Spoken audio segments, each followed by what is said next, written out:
cette présentation. Merci pour l'accueil très chaleureux, l'invitation bien en avance, puisqu'on m'a invité il y a plus de 6 mois à faire cette intervention. Donc c'est avec grand plaisir que je vous parlerai de mon livre qui est apparu en juin dernier. Je m'appelle Sarah Longo, j'étais étudiante d'histoire de l'art à la Sorbonne, à Paris 4 pour la licence, et puis je suis passée à Paris 1 pour le master et le doctorat que j'ai terminé en 2014, soutenu donc en 2014 sur Daniel Arras. La thèse s'appelait « Voir et savoir dans la théorie de l'art » de Daniel Arras. Je vais vous en dire un peu plus sur mon parcours, mais c'est cette thèse que j'ai remaniée très légèrement, j'ai juste enlevé les notes en fait, pour en faire le livre. Et ce livre, il est apparu grâce au superbe travail d'Audrey Aurière qui est là, le travail d'édition des presses de la Sorbonne, et puis le travail aussi de lecture de tout le comité, lecture très attentive du comité de sélection des éditions. Ce livre donc est la réécriture d'une thèse, mais aussi l'aboutissement de toute une série d'études, donc aussi de licence et de master. Ce qu'on m'a demandé de faire aujourd'hui, c'est une présentation non seulement du livre, mais aussi de mon parcours, puisqu'on m'a dit qu'il y aurait des étudiants dans la salle. Vous êtes des étudiantes en histoire de l'art? Non? Philo? Lettres? Mathématiques? Ok. Voilà, sciences humaines. Ok. Donc très brièvement, j'ai intégré le master à Paris 1. Pourquoi? Parce que j'aimais beaucoup un enseignant, Philippe Morel, qui donnait des séminaires sur la Renaissance italienne, l'art de la Renaissance italienne, qui était approché, je trouvais, d'une manière très originale, qui sortait de l'approche biographique, de l'approche monographique, mais qui allait vers des thématiques qui étaient approchées, je trouvais, avec un regard particulièrement astucieux à l'image, comme langage spécifique. C'est ça qui m'intéressait. Le cours auquel je me suis inscrite en master de Philippe Morel s'appelait « Les portraits de Léonard de Vinci ». Donc, pour moi, c'était un rêve de pouvoir écouter pendant 1 an un cours seulement sur les portraits. D'ailleurs, c'était sur les portraits féminins de Léonard de Vinci. Donc, j'ai entendu Philippe Morel, qui, donc, à travers son séminaire, nous a fait découvrir Daniel Arras. Très brièvement, Daniel Arras, après j'en parlerai plus longuement, mais Daniel Arras, donc historien de l'art français, né en 1946 et mort en 2003. Le moment où je me suis inscrite au séminaire de Philippe Morel, c'était en 2003. Daniel Arras est décédé à 59 ans.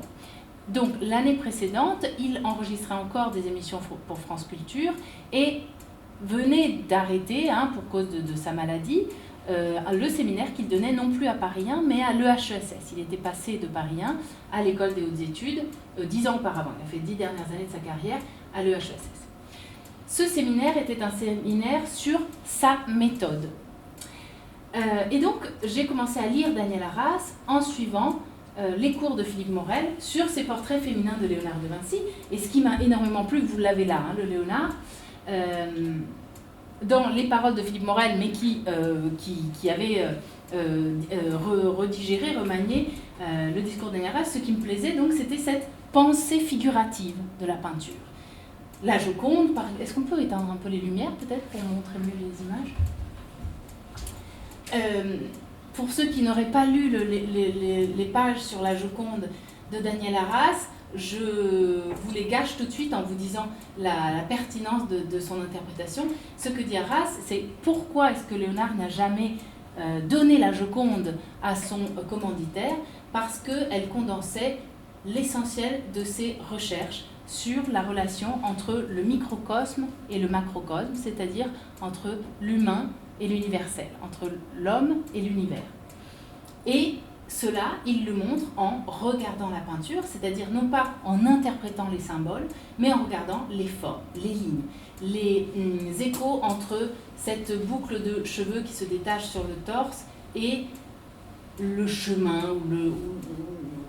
en tout cas, une matière pas très identifiable. Ici, on ne sait pas si c'est un cours d'eau ou quelque chose en terre, mais ce qui intéresse Arras, c'est la similitude de forme de cette courbe. Ce que remarque Arras aussi, c'est que et pardon, après je reviendrai, mais mon Master 2, je l'ai fait sur la littérature sur Léonard de Vinci depuis 1952 jusqu'à aujourd'hui. Donc c'est sur ce qui a été écrit sur Léonard avant Arras, pour comprendre en quoi il était original. Ce que remarque Arras, c'est que la Joconde a 2 lignes d'horizon.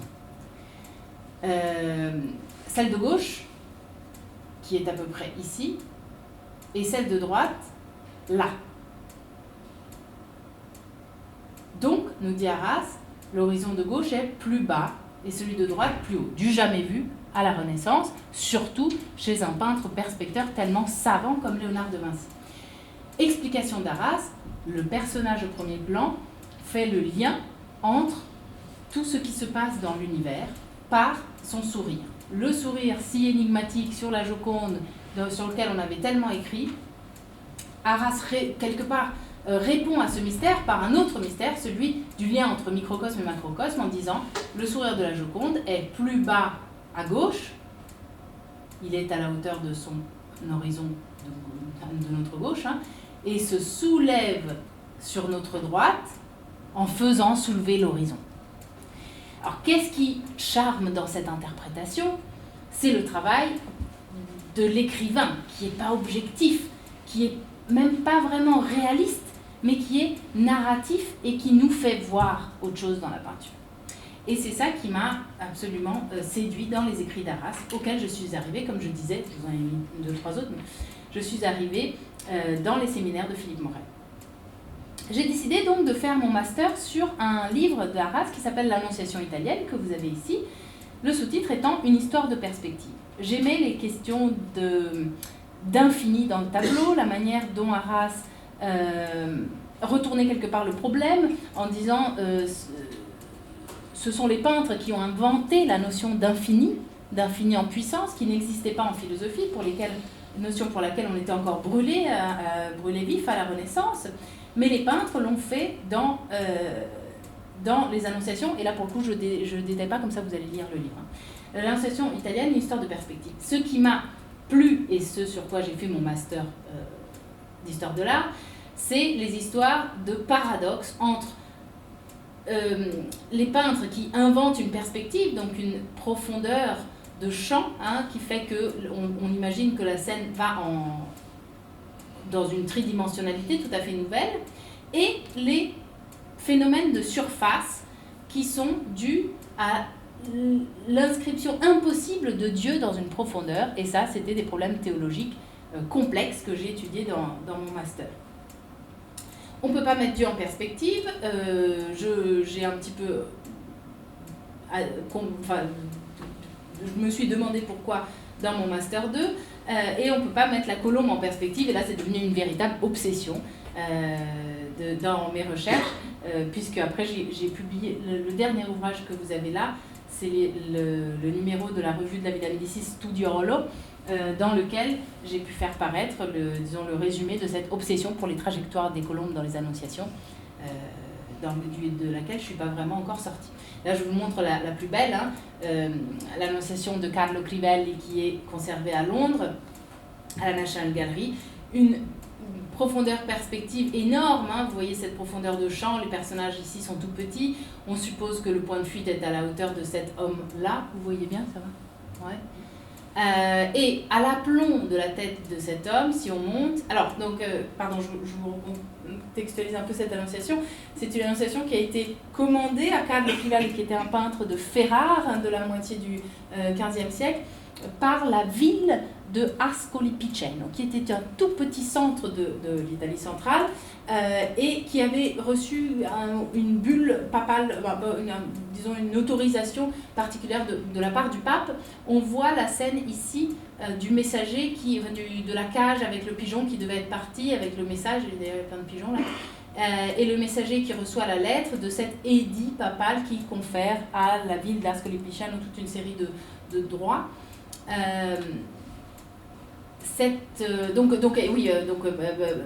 quand même une annonciation, mais elle est contextualisée dans Ascoli Piceno. On voit ici Saint Emidius, qui est le saint protecteur de la ville, qui montre la maquette de la ville d'Ascoli Piceno à qui? À Gabriel, qui est occupé pour le coup parce qu'il est en train de dire à Marie qu'elle va être la mère de Dieu. Voilà, mais il arrive et il dit excusez-moi, est-ce que vous pouvez regarder ma maquette.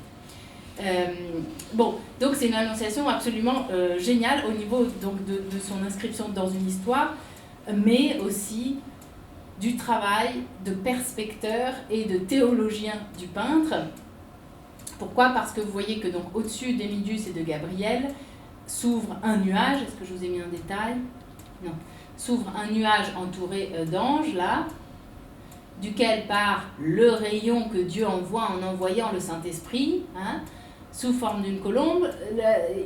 Il est envoyé tel un rayon laser à travers le palais. On sait que l'Esprit Saint traverse la Vierge comme la lumière traverse un vase sans la casser. Mais non, Crivel y a quand même fait un trou dans la frise du palais pour faire passer le rayon. Alors les historiens de l'art disaient, bah oui, mais donc le rayon doit faire un virage dedans.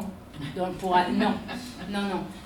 C'est là le paradoxe que j'ai étudié dans mon master, que je trouve génial, c'est-à-dire que si on trace exactement la diagonale du tableau, ici, la trajectoire de la colombe est parallèle à cette diagonale. Ça veut dire que la colombe ne vient pas du tout de l'arrière à l'avant, hein, puisqu'une des règles, hein, c'est que si on trace la diagonale, la trajectoire de quelque chose qui vient d'une tridimensionnalité faite par la perspective monofocale doit faire quelque chose qui n'est pas parallèle à la diagonale.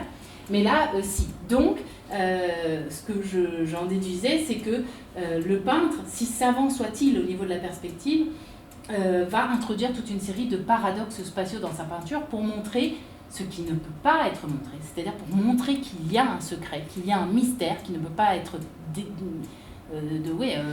déconstruit, montré. C'est celui de l'incarnation, puisque c'est de ça qu'on parle dans des annonciations.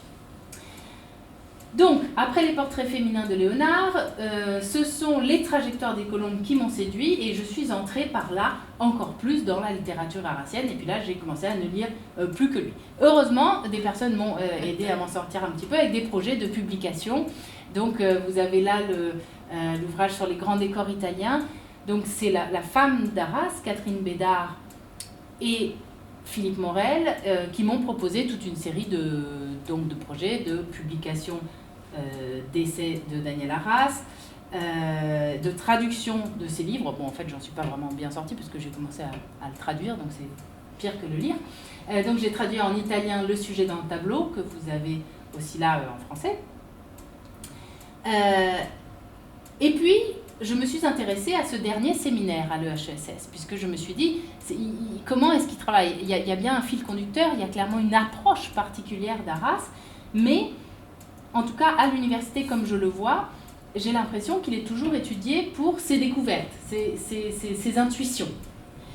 Et je me disais, non, il doit y avoir beaucoup plus que ça, il doit bien y avoir quelque chose de systématique à trouver dans la manière dont il travaille, tout simplement pour, en tant qu'historienne de l'art, pouvoir le répéter. J'ai donc commencé à connaître ses anciens étudiants, commencé à recueillir quelques notes de son dernier séminaire,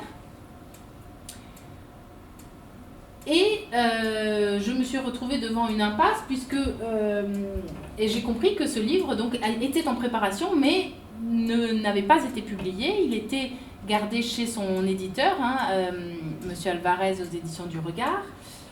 Mais donc il y avait rien à en tirer de ça en fait. Pas grand-chose de ces notes, puisque dans les notes du séminaire, en fait, il reprenait pour la majeure part. Enfin, c'est toujours des œuvres qu'il regardait. On en revenait toujours aux œuvres. Donc c'était très difficile d'isoler une méthode. C'est là donc qu'avec l'aide de Philippe Morel, qui est devenu mon directeur de thèse, j'ai pensé que ça pouvait faire la thématique d'un doctorat. Et je me suis donné comme, disons, première contrainte d'étudier l'approche d'Arras en essayant de faire corps avec elle, dans le sens, en essayant de moi-même utiliser sa manière. Voilà. Employer sa manière, j'aime bien le mot manière, pour écrire à mon tour. Du coup, le livre qui est paru mêle biographie, puisqu'il fallait bien sûr replacer Arras dans son contexte, et quelques idées personnelles d'une méthode qui ressort de ses écrits. Donc, 5 minutes tout simplement sur sa biographie, puisqu'elle est importante.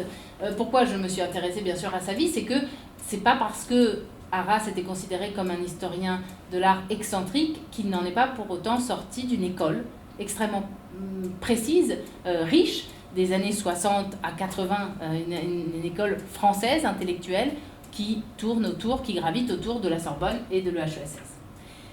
Cette école, c'est celle, donc, pour ce qui est de la Sorbonne, d'André Chastel. L'école d'histoire de l'art française a vu cette figure d'André Chastel comme maître à penser. André Chastel, vous savez, c'est le traducteur en français de Vasari. Il a fait une thèse sur Laurent le Magnifique et sur l'humanisme à Florence, qui a absolument marqué sa génération. Daniel Arras s'inscrit en thèse avec Chastel dans les années 70, fin des années 60, sur le thème était l'iconographie de Saint Bernardin de Sienne. Et donc, en m'intéressant un petit peu à sa biographie, j'ai vite compris que les rapports avec Chastel n'étaient pas des meilleurs. Et aux archives de l'INHA, la correspondance est conservée. Et donc, ça c'est sympa aussi quand on fait une thèse, c'est qu'après on va chercher un peu les choses cachées, les choses de biographie. Et j'ai pu publier dans le livre ces lettres. Des lettres où on voit très vite des désaccords d'ordre méthodologique. Donc ça m'intéressait encore plus. Sur vraiment les natures de leur recherche, les sujets de recherche. Arras lui dit dans une lettre, oui, vous étudiez Laurent le Magnifique, la plus grande figure du XVe siècle florentin. Ben moi, je veux étudier Saint Bernardin de Sienne, un petit prédicateur qui parlait, lui, aux foules. Chastel a voulu lui faire retraduire Lévi de Vasari. Arras a pris ça comme une perte de temps, au final, même si après Arras a été un très grand passeur pour les traductions. Donc j'ai trouvé toute une série de lettres qui montrent une césure entre les deux. Ce que raconte Daniel Arras dans les histoires de peinture aussi, c'est qu'il n'a pas fini ce doctorat et est passé avec un autre directeur de recherche qui est Louis Marin. Donc ça, c'était un changement radical de direction, puisque Louis Marin était un philosophe, non plus un historien de l'art. Et c'est donc avec un philosophe qu'Arras a commencé une thèse sur l'art de la mémoire. L'art de la mémoire à la Renaissance, sur des thématiques beaucoup plus vastes, et sur comment la peinture pouvait faire partie de cet art mnémonique qui était extrêmement pratiqué au Moyen-Âge, mais qui en fait avait une continuité tout à fait logique au XVe et XVIe siècle en Italie. Deux directeurs de thèse très différents, donc, et deux thèses qui sont restées inachevées. Arras n'a pas passé son doctorat, tout simplement. Il est devenu ensuite maître de conférence à Paris 1, où il a enseigné donc quasiment toute sa vie, jusqu'en 1994, où il est passé comme directeur d'études à l'EHESS. Donc la première partie de mon livre parle de cette biographie, mais toujours bien sûr biographie intellectuelle. La seconde s'appelle « Le dialogue comme déclencheur de pensée ». La deuxième partie du livre, le deuxième chapitre, qui commence par l'arrivée d'Arras. Donc pendant qu'il était enseignant à Paris 1, on lui a proposé de diriger l'Institut français de Florence en 1982. C'est une charge qui lui a énormément plu et il a voulu être prolongé jusqu'en 1989. Donc il est resté en tout 7 ans à Florence. Alors ça a été une partie très intéressante de ma recherche puisque je suis allée à Florence. J'ai trouvé énormément d'archives sur cette année passée à Florence, notamment le fait qu'Arras avait beaucoup dérangé lors de son passage à l'Institut. Tout d'abord parce qu'il ne voulait pas faire de l'Institut français une agence de voyage, ni un centre de langue, chose que sont très souvent les instituts de culture en délaissant quelque part le travail de passeur de culture d'un pays à l'autre. Alors, il fait éditer une lettre type qui m'a beaucoup fait rire. L'Institut français de Florence est un centre culturel, universitaire et de recherche. Il ne peut être assimilé à une agence de voyage. Nous vous serions donc reconnaissants de vous adresser à la plus proche de votre domicile. Bon, ça c'était problème éliminé. Il a donné ça à imprimer et à envoyer à tout le monde qui allait poser des questions trop factuelles pour lui. Et il se consacre à sa recherche à Florence. À Florence, donc, c'est là, dans le berceau de la Renaissance, de tout ce qu'il avait fait depuis le début des années 60, qu'il découvre l'art contemporain. Pourquoi ? Parce qu'un centre de culture est là aussi pour inviter des artistes vivants. Donc, depuis Florence, il invite des acteurs. Il ouvre un festival qui existe encore, qui s'appelle France Cinéma, dans lequel j'ai retrouvé les programmes. Il programmait quelque chose comme 40 films dans la même journée dans tous les cinémas de Florence. Quelque chose de complètement boulimique. Catherine Deneuve venait les présenter, enfin voilà. Tout ça s'était permis parce qu'il était dans cette institution beaucoup plus finalement mondaine que l'université, mais avec un spectre aussi de public beaucoup plus intéressant pour lui. Il organise un déjeuner avec de la nourriture de la Renaissance, un énorme colloque sur l'Annonciation dont les actes n'ont jamais été publiés, j'en parle dans le Studiolo. Mais ils avaient tous été envoyés à Arras, donc je les ai tous retrouvés dans les archives.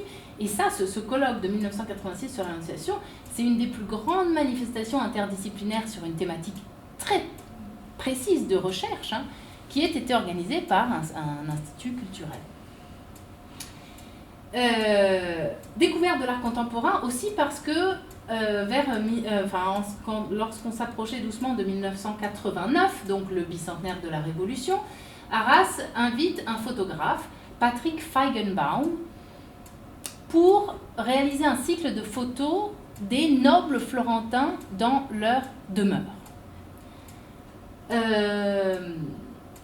On peut imaginer un peu ce que c'était au milieu des années 80 que vivre à Florence, dans ce milieu quand même cultivé de cette capitale. On sait qu'Arras n'avait pas de bon rapport avec les familles nobles florentines. Les photos que fait Patrick Feigenbaum sont géniales. Je vous recommande d'aller voir le catalogue. Au niveau de l'histoire de la photographie, ce sont des photos en noir et blanc, où ces nobles sont tristes, ils sont dans le noir, ils sont dans ces maisons qui sont souvent recouvertes dans les étages nobles des palais, avec les meubles recouverts de draps poussiéreux. Et qu'est-ce que va faire Arras ? En 1989, il va organiser un énorme panel de manifestations pour le bicentenaire de la Révolution, et parmi ces manifestations, une exposition sur des portraits de nobles français guillotinés. Sauf qu'il va le faire en même temps que les portraits des nobles florentins dans leur maison. Donc, ça va faire du bruit, tout ça dans le même palais. On rentre Piazza Nissanti, et donc on est près de l'Arno, ce très beau palais florentin. On entre dans le couloir. Au milieu du couloir, il a fait construire une guillotine à l'échelle 1, taille réelle. À droite, l'exposition des nobles guillotinés français, et à gauche, l'exposition des nobles florentins. Donc, j'ai retrouvé dans les archives du palais une lettre écrite à la main qui dit au monsieur Daniel Arras, prestigieux directeur de l'Institut français de Florence, non più gentilissimo signore, plus du tout cher monsieur. Cela m'émerveille et me fait grande stupeur à quel point vous, en trahissant ma confiance, merci, et peut-être avec que je vous ai peut-être accordé avec une excessive légèreté à l'occasion de l'exposition des nobles dans leur maison. Donc cela me fait stupeur que vous entendiez exposer dans les mêmes pièces qui ont vu nos nobles figures exposées à l'admiration del volgo, du peuple, que vous entendiez, je répète, exposer cet horrible et abominable instrument que votre pays barbare utilisa contre nos semblables, coupables seulement d'appartenir par naissance à la classe supérieure. Sachez, monsieur, que j'ai donné disposition afin que aucun de mes semblables ne mette plus pied dans le palais que vous occupez indignement. Voilà. Une lettre donc qui lui a été envoyée. On sait que des messes ont été organisées bien sûr à l'honneur des nobles, en souvenir des nobles français par les Florentins cette année-là. Qu'est-ce que fait Arras? Bon, il avait déjà demandé à ce que son mandat à l'Institut soit prolongé pour arriver jusqu'en 89. Il fait pas que ça, hein, il fait des très très belles choses aussi, un bal populaire français dans le centre de Florence, etc. Mais après cette manifestation, il va retourner enseigner à Paris 1, mais va publier un très très beau livre sur la guillotine, qui s'appelle « La guillotine et l'imaginaire de la terreur ». Il est là, entre autres. Il a été réédité en format de poche aussi. Et c'est un ouvrage qui n'est pas un ouvrage d'histoire de l'art, c'est un ouvrage d'histoire et d'histoire de l'image aussi, puisque... non, je vous dis rien, sinon vous n'allez rien dire d'Arras. Bon, en tout cas, il fait un très beau parallèle entre l'histoire de la photographie et l'histoire de la guillotine. En revenant en France, Arras se remet à écrire et à publier ses ouvrages les plus importants, notamment les deux qui sont au centre, là, qui ont été publiés la même année, en 97, donc qui ont vu le jour en 97, mais sur lesquels il travaillait depuis longtemps, qui sont deux monographies de Léonard de Vinci et d'Anselm Kiefer. Je vous ai mentionné aussi celle sur Vermeer, que j'étudie dans mon livre, parce que ce sont ces trois seules monographies, hein, Vermeer, Léonard et Kiefer,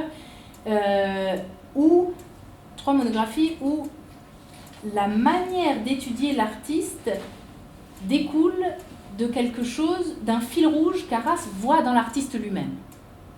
Et ça, c'était très intéressant à étudier, c'est-à-dire, et c'est une des phrases clés d'Arras qu'il dit dans son Vermeer, les seuls documents pour analyser les œuvres, pour comprendre les œuvres de Vermeer sont les œuvres de Vermeer elles-mêmes. Dans ce chapitre sur le dialogue, je parle aussi de son rapport à l'iconologie. L'iconologie qui est la matière, une des méthodes de l'histoire de l'art, inventée par Erwin Panofsky dans les années 30 du XXe siècle, mais reprise encore aujourd'hui par toute une école d'histoire de l'art, notamment l'école italienne. Arras est sans cesse invité à des colloques, des séminaires et à des publications jointes avec ses collègues italiens. Et une vraie discussion sur la méthode se fait là. C'est par d'ailleurs une discussion avec son ami iconologue Claudia Cerevia que ouvre On n'y voit rien. Voilà, c'est peut-être celui-là que vous n'avez pas là. On n'y voit rien. Bon. On n'y voit rien, mais On n'y voit rien, Histoire de peinture, sont ces deux livres les plus connus, hein, vous le connaissez sûrement. Le premier essai qui s'appelle Cara Giulia et qui parle de Tintoretto est sur son rapport à l'iconologie. Regard qui n'y voit rien, regard qui regarde mais n'y voit pas. Je ne vais pas vous dire grand-chose sur la guillotine, mais quand même, il fait tout un chapitre sur les têtes guillotinées qui continuent à voir, mais qui continuent à regarder, l'œil reste ouvert mais ne voit pas.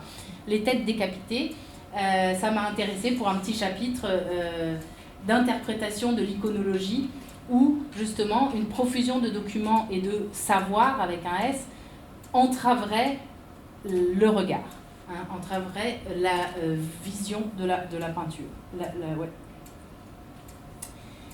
Donc ça, je parle de iconologie et tête coupée, voilà, dans un chapitre. C'est une manière pour moi de raconter son rapport à Louis Marin, hein, puisque Louis Marin s'intéresse lui aussi aux têtes coupées.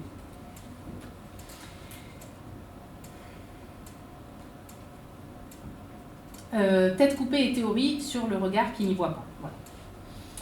Voilà. En m'intéressant à Louis Marin, j'en arrive et je glisse doucement donc vers la philosophie. Donc de l'histoire de l'art à la philosophie, c'est le même cheminement qu'Arras a fait lui-même pendant ses études, en passant de Chastel à Marin. la philosophie entendue comme une histoire de l'art qui serait à la recherche de sa méthode à travers des objets théoriques. Ça, c'est quelque chose qui est très à la mode aujourd'hui. Il y a un laboratoire exprès à l'EHESS qui s'appelle le CETA, mais je ne sais plus ce que ça veut dire. Bon bref, qui est dirigé par Giovanni Carreri aujourd'hui à l'EHESS, dont la thématique est histoire de l'art et objet théorique. Qu'est-ce que veut dire un objet théorique? C'est pour moi, c'est un motif, le nuage chez Damisch, le nombril chez Arras, un motif, quelque chose dans la peinture qui condense à la fois la signification d'ensemble d'une peinture et la manière de l'interpréter. C'est ça un objet théorique. Et du coup, j'ai envie de vous parler un petit peu du nombril. Alors, Arras va écrire sur Saint-Sébastien d'Antonello da Messina à plusieurs reprises, mais dans des textes qui sont difficiles à trouver parce qu'il s'agit de textes scientifiques, d'actes de colloques, d'articles dans des volumes assez complexes, donc j'ai été contente de pouvoir en parler un peu longuement dans mon livre. Je vous dis juste le titre d'un de ces articles, Le corps fictif de Saint-Sébastien ou Le coup d'œil d'Antonello. Les deux articles, donc le premier est publié dans un ouvrage qui s'appelle Le corps et ses fictions, Paris, édition de minuit 1983, et le second qui s'appelle À propos du Saint-Sébastien de Dresde, donc ce tableau est conservé à Dresde, Iconographie, peinture et dévotion, dans un acte de colloque international sur Antonello da Messina, publié en Sicile en 1987. Donc des textes assez difficiles à trouver, mais dont il reprend pas mal de choses dans le livre sur le détail. Alors, je vais me pencher un petit peu sur ce que je dis de ces textes pour vous montrer à la fois comment j'ai travaillé et comment Arras écrit.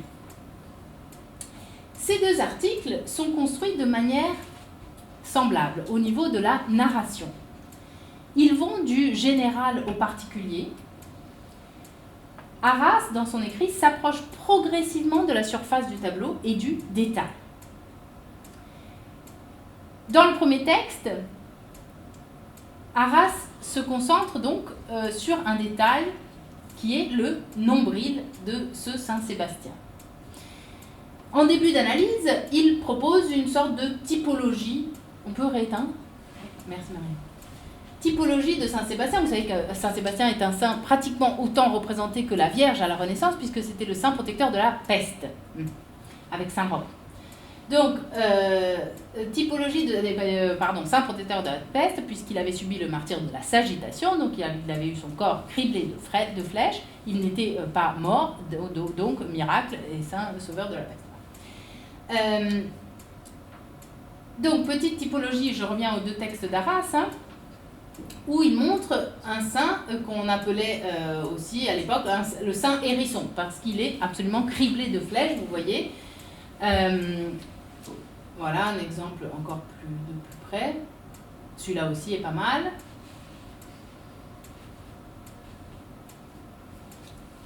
Bon, et Arras nous dit les flèches viennent de toutes parts dans la plus grande partie des représentations. Là, vous voyez, elles viennent des archers qui sont juste en dessous. Mais aussi peuvent venir du côté, donc on imagine les archers sur le côté. Voilà, il faut penser à cette typologie qui est intéressante et signifiante. Mais elles peuvent être aussi très rares. Voilà le magnifique Bellini, qui est aux Galeries de l'Académie de Venise. Là, il n'a subi le martyre seulement que de 2 fois. Son corps n'est pas du tout abîmé par la Sagitation. Or, chez Antonello da Messina, vous voyez d'où viennent les flèches. Les flèches viennent de devant, du dehors de l'espace du tableau, mais comme si elles venaient de nous. Et donc, dans les premières pages de ces deux articles, Arras, par un jeu d'écrivain, plonge le lecteur dans un imaginaire de jeu de fléchage, depuis l'œil qui vise jusqu'à celui du peintre, mais aussi celui du dévot, qui est comme l'archer, hein, qui devient sujet qui vise. Hein. Le tableau, à son tour, devient objet de visée. Et Arras justifie historiquement ça, comment? En disant que le tableau doit être un objet, attention, mot difficile, apotropaïque. Ça veut dire un objet qui protège. Hein. Les images apotropaïques sont des images qui enlèvent le mauvais sort, protègent du mauvais sort, dans ce cas-là, dans notre cas, protègent de la peste. Donc, nous dit Arras, le saint ici, chez Antonello de Messine, devient un saint bouclier. Son corps fait fonction de bouclier contre la peste. Le lecteur est ensuite invité à s'approcher au détail avec la même concentration donc que le bourreau qui ajuste son arc en fermant un œil pour viser le corps du saint. Et c'est alors qu'il est appelé à s'engager au plus près de l'œuvre, accompagné par l'écrivain historien qui se fait comme à Admenter, comme celui qui guide. Et Arras nous dit, regardez ce nombril qui est, alors que le corps est absolument parfait, canon classique, contraposte de déhanchement à la Donatello ou des plus beaux sculpteurs grecs et romains, dans ce corps parfait, le nombril est très légèrement décentré, vous voyez, par rapport à l'axe du ventre qui est bien montré là. Voilà, le nombril est un peu sur le côté. Ce nombril, voilà, je cite Arras. Or, vu de près, l'irrégularité de ce nombril surgit dans sa configuration secrète, intime, propre. Le corps du corps du saint, un œil fixe le spectateur, clairement identifiable jusque dans le léger accent lumineux qui éclaire sa pupille. La description dans le texte prend à ce moment-là un ton quasi fictionnel. Alors, on a déjà écrit sur cette interprétation d'Arras qui voit dans le nombril du Saint-Sébastien un œil. Je vous cite les mots d'un de ses étudiants. Il dit, donc c'est Karim Ressouni de Migneux qui, lors du colloque sur Daniel Arras en 2006, dit « Le clairement identifiable qui donne naissance au nombril-œil est performatif, c'est-à-dire que ces mots font exister cet œil qui est tout sauf clairement identifiable. Cette vision ou cette invention de nombril-œil joue dans le texte un rôle spécifique, celui d'ouverture ou de clé, dont le modèle est poétique et qui relève d'une conception de l'histoire très haute, très singulière, très périlleuse aussi. » J'aime le fait que Karim Ressouni utilise le mot « invente », cette vision ou cette invention, puisque dans la manière dont il l'utilise, on dirait qu'il s'agit de quelque chose de complètement fantaisiste, qu'il n'y a pas d'œil, donc il n'y a aucune raison de parler d'un œil. Moi, j'aime utiliser le mot « invention » au sens archéologique. Quand on invente quelque chose en archéologie, ça veut dire qu'on met à jour surtout un processus de remontée de sens. Et c'est en ça que j'aime parler d'objets théoriques pour les nombrils arrasiens. Remontée de sens à la surface, qui est quelque chose aussi que les poètes de la Renaissance italienne utilisent, hein, le mot invenzione comme remontée de sens. Arras, dans sa vision de détail, n'imagine pas, puisque en peinture tout est là, hein, mais il fait exister des objets théoriques en les faisant voir. C'est ce rôle maïeutique et performatif de l'historien dans son récit qui est, je pense, essentiel de l'élaboration de ce que j'appelle son savoir-faire voir. C'est là qu'il nous apprend à voir. En me posant cette question, j'ai relu les textes où Arras parle de nombril de Saint-Sébastien. Dans l'histoire de peinture, il y revient, dans le détail aussi. Et c'est intéressant de voir que dans l'histoire de peinture, donc en 2003, à la toute fin de sa vie, l'histoire de peinture sont des émissions pour France Culture, hein, des émissions radio qui ont été retranscrites. Et voilà comment il parle de ce témoignage, de sa découverte du nombril-œil. Arras dit « De retour chez moi, en projetant les diapositives, j'ai eu la surprise de voir que le nombril de Saint-Sébastien était exactement désigné comme un œil.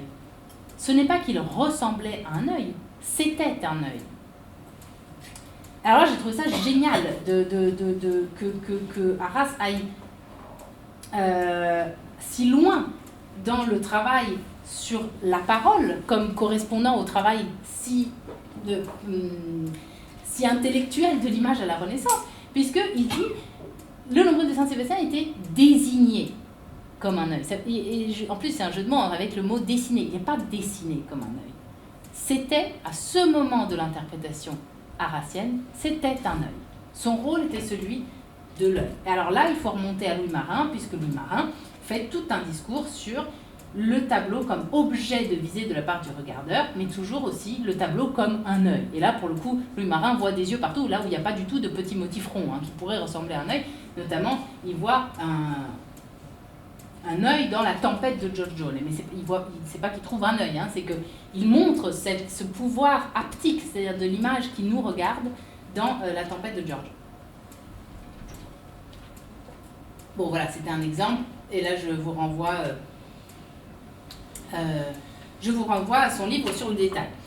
Alors, j'en reviens à mon livre. Donc, je parle de l'objet théorique et puis aussi beaucoup du métier de l'écrivain. Peut-être, je dirais, s'il faut lire oui, vous pouvez, merci. S'il faut lire ne serait-ce qu'un livre d'Arras, je vous conseille Le Détail. C'est un livre très compliqué que vous pouvez aussi juste consulter chapitre par chapitre quand bon vous semble. On n'est pas obligé de le lire dans l'ordre. Et ce qui a été très intéressant pour moi dans ce livre-là, c'est que Arras essaye d'énoncer une méthode au début, en disant il y a différents types de détails, et la langue italienne différencie le mot particolare du mot détail. Alors, on va prendre la richesse de ce vocabulaire pour dire que le particolare, c'est une petite partie, donc c'est un ongle, un cheveu. Le détail, ça va être quelque chose que le regardeur découpe. Détail, ça vient de la détail, A-I-2-L-E. Ou une marchandise, quand on prend une marchandise au détail, ça veut dire qu'on en prend une partie.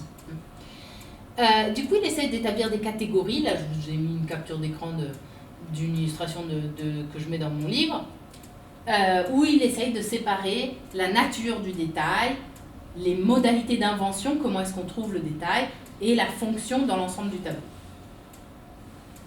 Ça, c'est quelque chose que Arras reprend des grands traités, enfin pas ce schéma-là, mais la volonté de faire des catégories pour analyser quelque chose, c'est quelque chose qui est très académique, qu'un Panofsky a fait dans ses essais d'iconologie, par exemple, mais Arras, ça ne lui réussit pas du tout.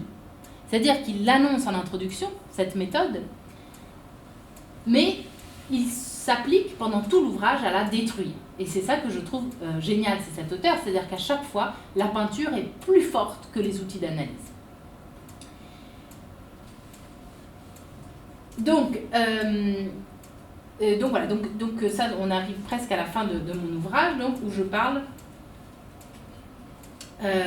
du livre sur le détail.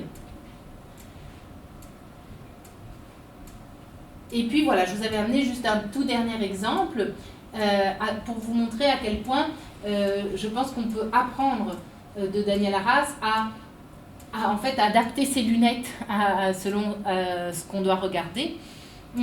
En regardant la dentelière de Vermeer, Arras reprend le vocabulaire de la photo et il dit, on dirait que Vermeer a mis au point, a fait pas un zoom, mais une mise au point sur la partie du tableau qui est ce que la dentelière est en train de regarder. La dentelière est en train de regarder son ouvrage, sa couture. Donc, ces deux fils-là, nous dit Daniel Arras, sont peints très précisément, très finement.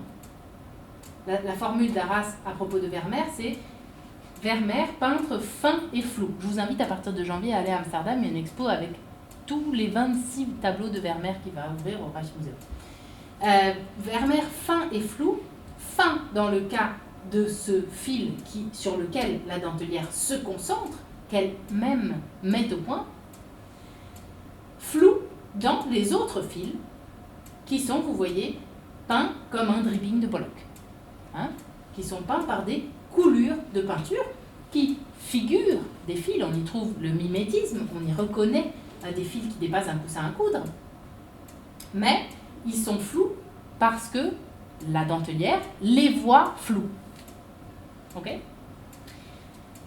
Voilà. Donc ça ce que je viens de vous faire là, c'est le parcours finalement le sommaire de mon livre. Et juste donc pour finir, donc bon bien sûr c'est à partir d'un plaisir que j'ai pris moi-même à lire Arras que j'ai construit la thèse et puis l'ouvrage, mais c'est aussi par un goût de l'indiscrétion à l'envie d'étudier un personnage, puisque je vous ai parlé de ces années florentines, mais à l'université, en fait, quand on parle avec des anciens étudiants, on voit à quel point il a marqué aussi par son caractère toute une génération d'historiens de l'art. Et donc c'est non seulement dans ses livres, mais dans le souvenir vivant que j'ai voulu garder vivant dans le livre de ce personnage que j'ai trouvé qu'il valait la peine d'en faire, disons, quelque chose de monographique. Voilà. C'est tout pour moi. Merci.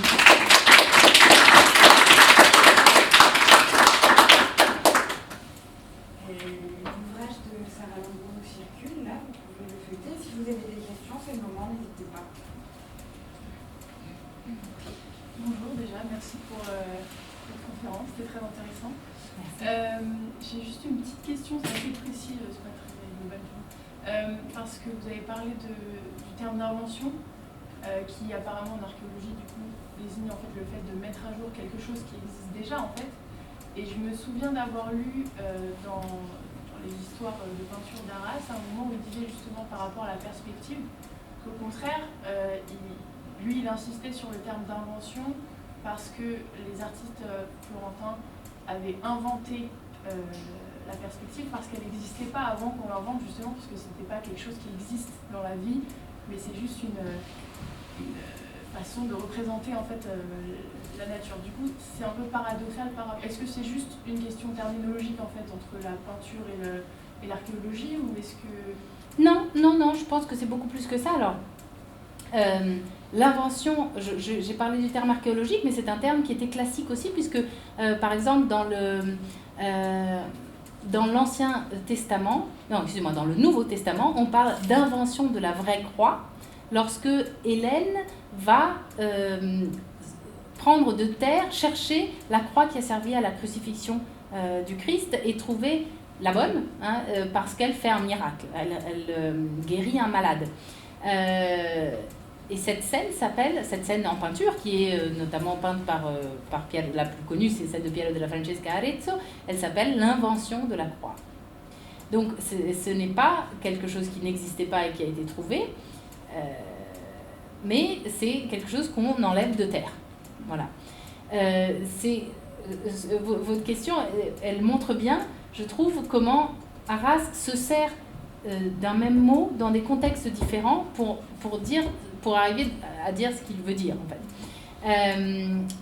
Dans son discours sur la perspective, le mot invention est utilisé complètement à l'inverse, c'est-à-dire par opposition à la découverte, puisque une école d'historiens de l'art un peu, disons, traditionnelle, ou un peu peut-être positiviste, en tout cas qui mettent la perspective centrale comme ça y est, on a compris comment on représente en 3 dimensions, parle de découverte de la perspective.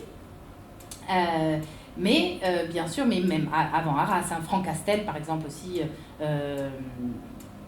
parle, mais Panofsky aussi, parle de différents modes de représentation de la tridimensionnalité avant la perspective, notamment la perspective qu'on appelle aujourd'hui, encore par abus de langage, la perspective inversée, qui est celle de notamment des mosaïques ou des mosaïques byzantines ou des icônes aussi, où par exemple on voit un plan de table au lieu de les orthogonales au plan de la représentation, hein, donc des droites qui sont parallèles entre elles. Dans la perspective monofocale, qu'est-ce qu'elles font? Elles se rapprochent en s'éloignant, alors que dans les perspectives qu'on appelle aujourd'hui inversées, elles s'approchent du spectateur. Donc, dans ce cas-là, l'invention veut dire l'inverse de la découverte. Absolument. C'est intéressant parce que c'est vraiment deux sens opposés qu'on peut donner à un même terme. Merci.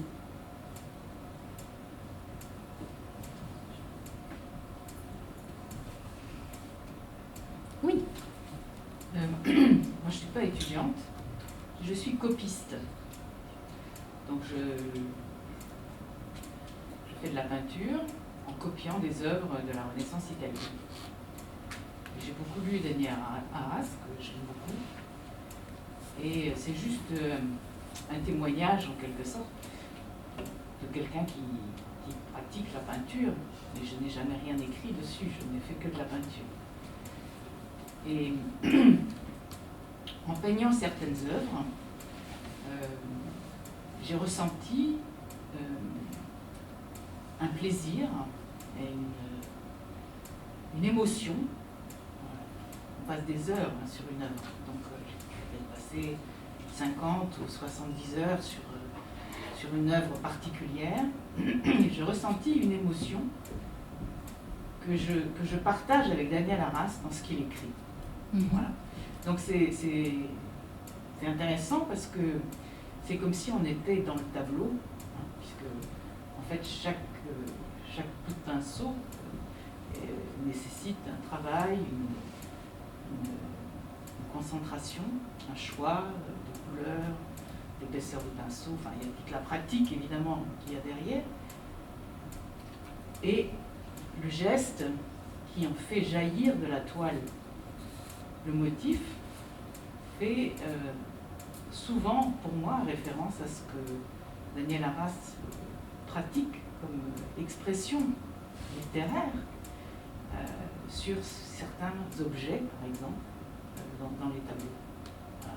Merci. Oui, cette question du temps qu'on passe devant ou sur un tableau dans votre cas, elle est très importante chez lui. Il en parle dans sa pratique de la photographie. Il dit, je me suis acheté mon premier appareil photographique pour prendre des clichés pour mes cours, mais en fait j'ai compris que c'était mon instrument pour mieux regarder les tableaux, puisque j'y passais un peu de temps au musée par exemple, mais après je les prenais en photo et je regardais les clichés d'un tout autre œil.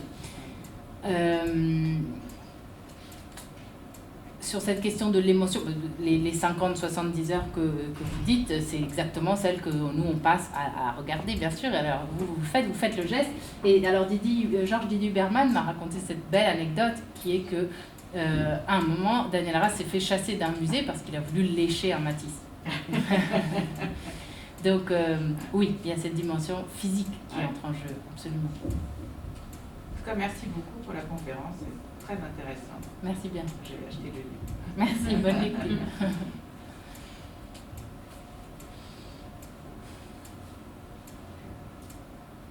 Bon, c'est pas mal, hein, 2 questions. À 3. Il y avait quelque chose qui m'avait beaucoup intéressé dans ce qu'il disait aussi, c'était par rapport à la différence entre comment on peut voir les œuvres maintenant dans les musées, à travers les expositions qui sont très expéditives. On peut passer seulement quelques minutes, voire quelques secondes pour la Joconde par exemple, devant un tableau, comparé à avant où c'était un peu plus libre, alors peut-être plus difficile de se rendre dans certains musées, mais on pouvait en tout cas passer plus de temps devant les tableaux, être peut-être plus seul avec le tableau. Et je voulais savoir ce que vous, peut-être, vous en pensez. Voilà. Non, c'est une question que j'ai beaucoup abordée avec mes étudiants, parce que j'étais pendant presque 15 ans chargée de cours à Paris 1 pendant ma thèse, et avant ça. C'est ça, les conditions de visibilité, comme on dit, elles ont énormément évolué, en bien et en mal. Moi, en fait, je pense surtout en bien. Premièrement parce qu'aujourd'hui on voyage beaucoup plus et beaucoup plus facilement qu'avant. Donc c'est beau d'aller voir les tableaux sur place, notamment en Italie où ils sont encore souvent dans les églises d'origine, pas forcément avec l'éclairage, et souvent ils ont été déplacés dans l'église même, mais les conditions de visibilité sont... Il n'y a pas de comparaison possible. Alors oui, si on prend l'exemple de la Joconde, bien sûr, mais en plus de ça, nous maintenant, on a les banques de données Internet, notamment le site de la National Gallery de Londres, sur lequel j'ai construit tout un cours sur le détail dans la peinture, parce que les images sont à tellement haute résolution que c'est quelque chose qu'on ne pouvait absolument pas rêver d'avoir. Par contre, si on veut rester historien de l'art, et je le souhaite à tous, il faut toujours remettre l'œuvre dans ses conditions de visibilité à l'époque. Et c'est ça qui est génial, et c'est tout un chapitre du détail qui est là-dessus. Le détail qui était fait pour ne pas être vu.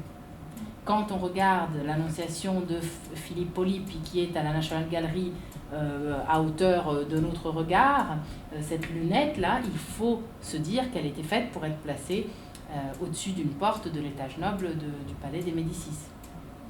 Donc, et vous me faites penser à un autre thème dont je n'ai pas parlé aujourd'hui, qui est celui de l'anachronisme, qui est traité de manière magistrale par Arras, très brièvement.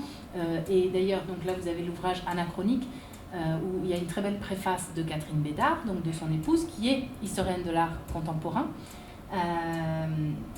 L'anachronisme pour Arras, qu'il appelle lui-même anachronisme contrôlé, c'est-à-dire le bon anachronisme, c'est celui qui dit « Nous sommes des historiens de l'an 2020, lorsque nous regardons les marbres peints ou le détail de la dentelière, nous ne pouvons pas ne pas penser à Pollock. » C'est la meilleure manière, je pense, pour un historien de l'art de sortir du discours. Vermeer a anticipé Pollock. Léonard a inventé l'avion, mais il n'y avait pas encore les techniques à l'époque. Non, on commence d'abord par inventer, puis on fabrique la technique. Donc, l'anachronisme contrôlé, c'est une thématique extrêmement importante pour toute personne qui se confronte à une étude de quelque chose qui est dans l'histoire. C'est-à-dire savoir qu'il y a 3 temporalités. La nôtre, tout ce qui s'est passé au milieu, et celle de l'objet. Voilà.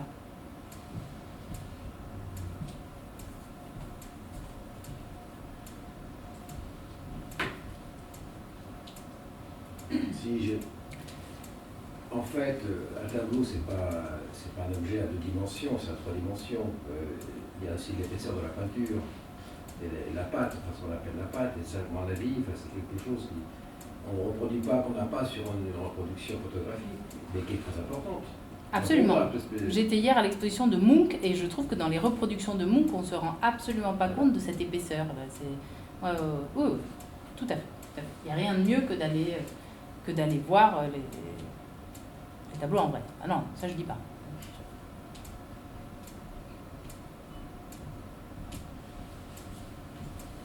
Moi je suis curieuse, j'aimerais savoir, vous pouvez reprendre un peu entre le temps que vous avez passé à faire votre thèse, le temps derrière que ça a pris à retravailler le texte et puis à la publication.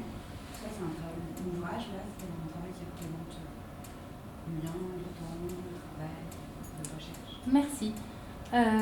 Dans mon cas, pas trop. Parce que j'ai pensé, en fait, un des plus beaux conseils qu'on m'a donné quand je bloquais pendant ma thèse, c'était pensez-la comme un livre. Voilà. Donc en fait, je l'ai rédigé comme un livre. Parce que je me suis dit, si je la publie pas, ça va être trop frustrant. Donc je pensais déjà à la publication en l'écrivant. Après, ça a pris 8 ans, pas du tout à cause de l'éditeur. L'éditeur est allé très vite. Mais c'est moi qui ai fait autre chose entre-temps. Ça a pris, en fait, c'était plutôt la digestion psychologique de que ça méritait d'être publié qui a été longue. Mais pas trop de travail. Elle était écrite avec un style facile, qui coulait. J'ai toujours détesté les langages académiques avec des terminologies et des choses. C'est pas pour ça que c'est pas compliqué dans le chapitre sur l'objet théorique. Il y a des choses qui sont un peu complexes au niveau, disons, philo, mais je mets pas trop de références en fait. C'est plutôt Enfin, j'ai essayé un maximum de simplifier enfin pas de simplifier, d'éclaircir la réflexion, quoi. Déjà pendant le travail de thèse. Et maintenant? Moi, Oui.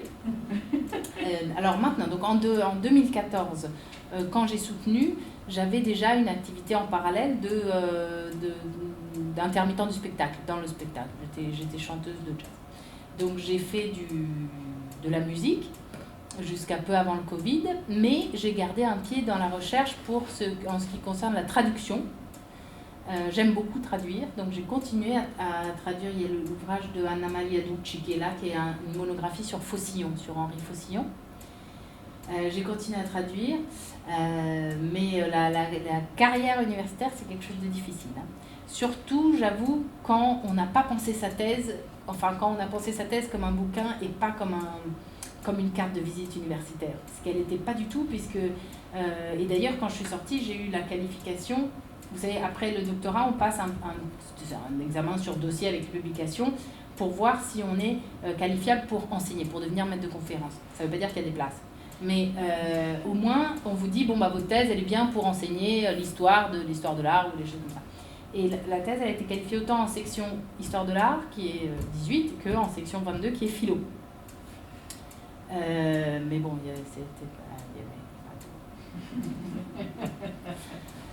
voilà. Et donc maintenant je travaille comme traductrice, comme musicienne encore un tout petit peu, et aussi dans une fondation hollandaise qui fait de l'éducation par l'art pour des maîtres d'école qui font des formations. Donc en fait, j'aide à monter ces formations, et en fait l'idée c'est de faire un discours sur la pédagogie créative, c'est-à-dire sur comment intégrer l'art à l'école. Voilà. Et c'est un travail que je fais, c'est des formations qui ont lieu à Venise, à Amsterdam et à Barcelone. Donc, oui. C'est en gros la même question, mais du coup, est-ce que vous allez écrire d'autres choses de vous-même, je veux dire, pas juste des traductions? Alors, j'ai un livre dont je rêve qui est issu d'un séminaire que j'ai donné. Donc, pendant la thèse, j'enseignais dans une petite école privée l'histoire de l'art, mais pour des praticiens, dans une école d'art. À la fac, l'histoire de l'art de la Renaissance, et à l'école du Louvre, j'ai donné 3 gros cycles de séminaires pour l'école du Louvre, dont un sur le détail, dans la peinture de la Renaissance à l'époque contemporaine. Et ça, je pense que ça pourrait faire un autre livre. Ouais. Au fond, c'est la continuité de Daniel Arras, mais sur une autre période qu'il n'aura pas beaucoup connue, parce que... Alors ce séminaire était pensé un peu comme ça, oui. On me l'a demandé comme ça, mais moi j'oserais pas du tout me dire dans la continuité d'Arras. J'ai fait ce travail sur Arras pour le comprendre.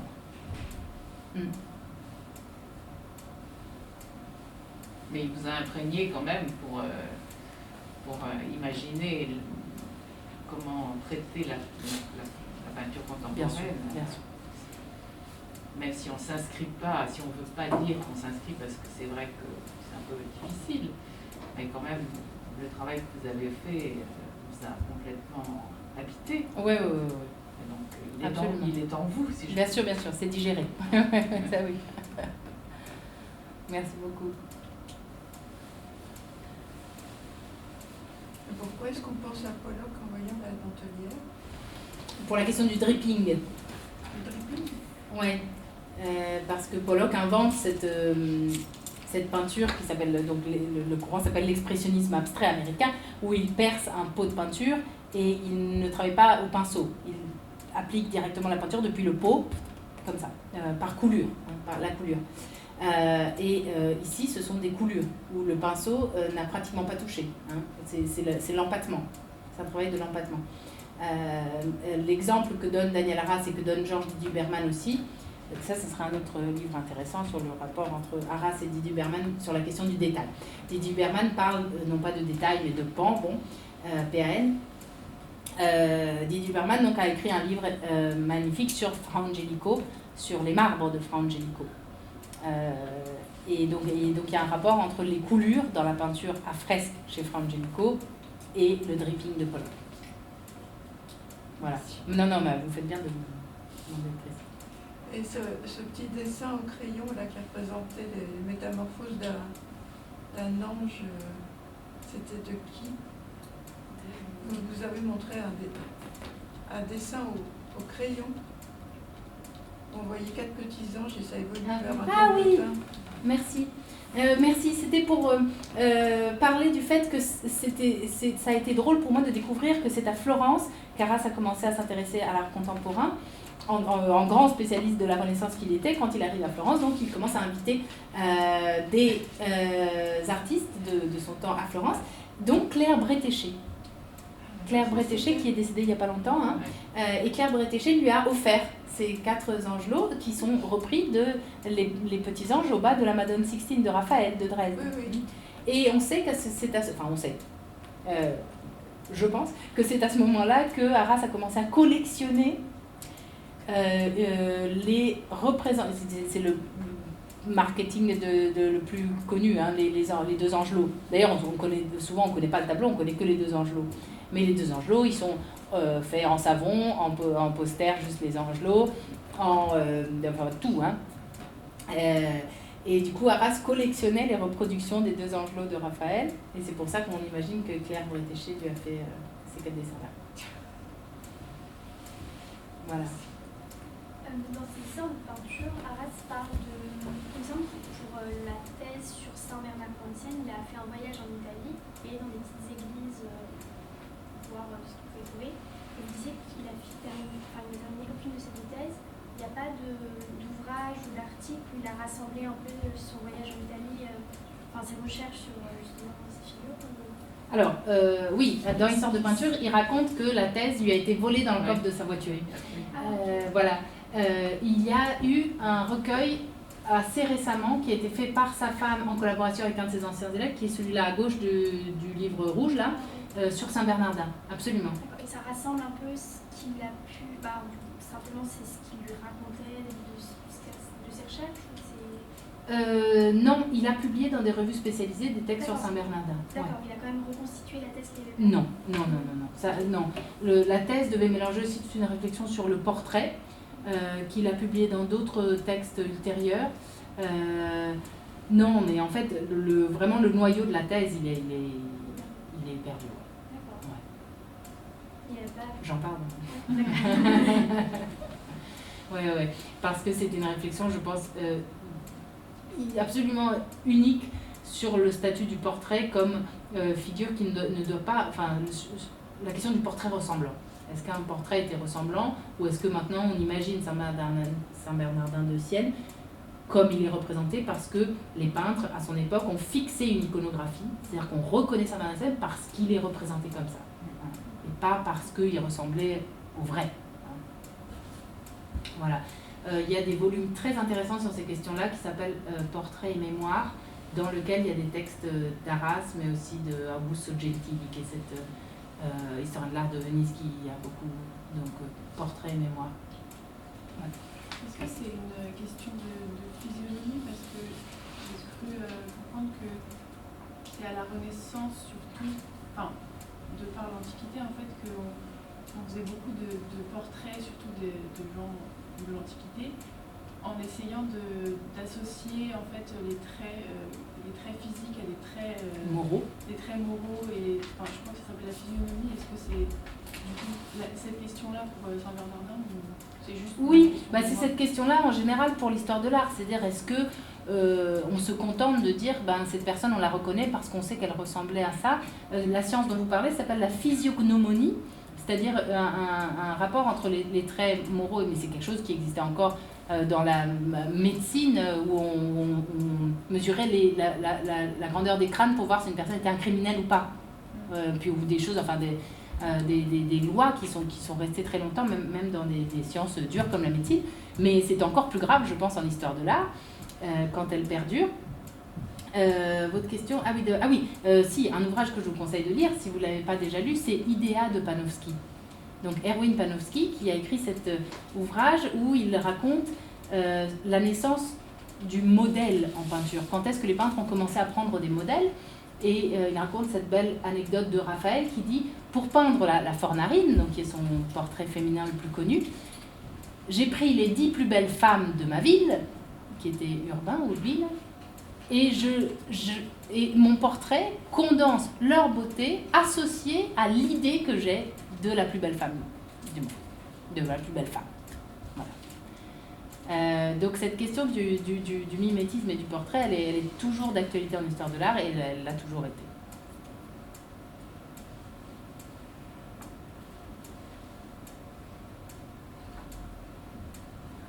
L'histoire de Raphaël avec la Fornarine, c'est un topos qui date de l'Antiquité. On a ça dans les anciens. Zeuxis qui peint la plus belle femme du monde en faisant venir. Voilà, en exactement. faisant défiler devant lui les beautés. Exactement. Il y a un tableau au Louvre comme ça qui fait 5 mètres sur. Qui représente exactement ça. Donc j'imagine que c'est ça. C'est un motif littéraire en fait. Voilà, c'est un motif littéraire que Panofsky reprend aussi pour définir ce que c'est que la Renaissance et quels sont les préceptes de l'Antiquité que les peintres renaissants redécouvrent, réinventent.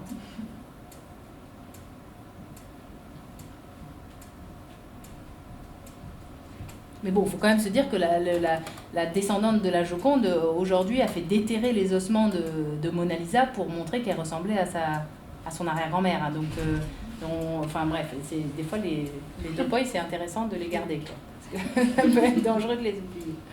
Et elle est en procès avec les endroits de Léonard ou non? Ouais, voilà. Qui sont le Louvre, donc ça va.